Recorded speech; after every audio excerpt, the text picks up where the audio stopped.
Turkey has advertised a number of incredibly ambitious infrastructure projects in the lead up to 2023, the 100th anniversary of the founding of the modern Turkish Republic. This is a symbolic year for Turkey to demonstrate its progress over the past century.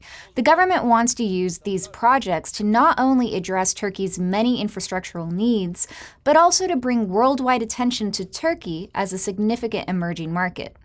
Turkey's economic and population expansion and its strategic location are fueling a massive construction drive, but each project needs to be examined carefully for its economic feasibility and how it intersects with Turkish politics.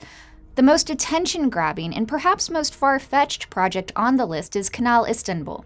When Turkish Prime Minister Recep Tayyip Erdogan unveiled the proposal in 2011, he actually referred to it as a crazy and magnificent project. Around 136 vessels and 27 tankers pass through the Turkish straits each day. The purpose behind the canal project is to relieve the heavily congested Bosporus Straits with a 30-mile-long man-made waterway that would slice the already heavily populated European side of Istanbul into two and connect the Black and Mediterranean seas. Turkish leaders since Ottoman times have raised this idea of linking the two seas, but economic, political, and technical constraints always end up stifling the plans.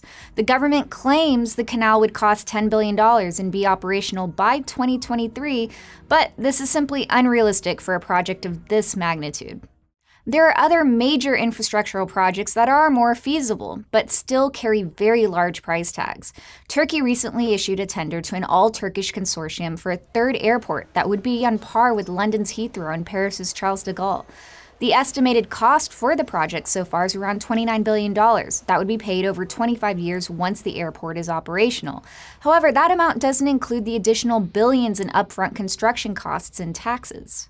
The Turkish government also has plans for a much-needed third bridge over the Bosporus, an underwater tunnel, a national network of high-speed rail lines, port expansions, nuclear power plants, energy distribution networks, you name it.